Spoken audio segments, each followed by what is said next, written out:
Just stole those, and once I did that voice in the audition, that's when Aaron hooked up like a gopher out of a hole, like, oh, what the hell's going on? So that was one of the only times I left an audition going, I probably got that.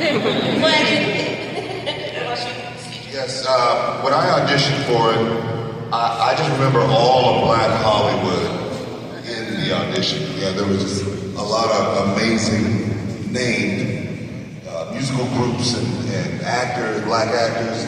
I was like, wow. Blackers. That were auditioning. And I showed up dressed as Tom with my blue suit, red tie, because I thought it was a live action version of the comic strip. My agent didn't tell me, no, they're just making the comic strip that you love to an animated series. So I showed up as Tom, memorized the dialogue, and I had it all clipped and ready to go. Doodly-doo. And they weren't looking at me during the audition. They were just, their heads were all bowed, and I'm like, these motherfuckers, they're rude. But it worked. So I got Tom.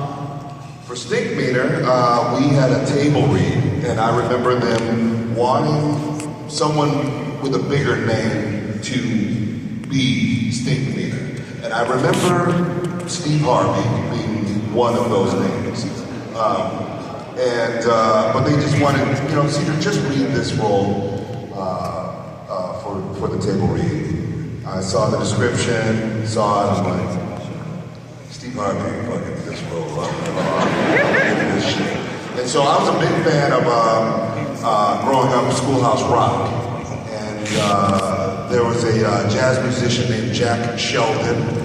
And he just had a hooking up words and phrases and clauses kind of a thing. And I'm just up there. He just had a real cool, kind of laid back kind of way of talking. And he was a white man, he did a lot of cocaine. He was just a real cool fucker, And I just thought I'd turn it up a bit and make him like this. And that's how it came about. What about you? You also played the Yeah, so actually, Ludacris is partially responsible for me getting the role because he was the person that we had in mind, and he backed out at the last second. So a lot of times with the Boondocks, what we would do when we're doing the storyboards or the animatics, we would temp the dialogue, right? So I would temp the majority of the scripts, and so I was doing Ludacris. So that's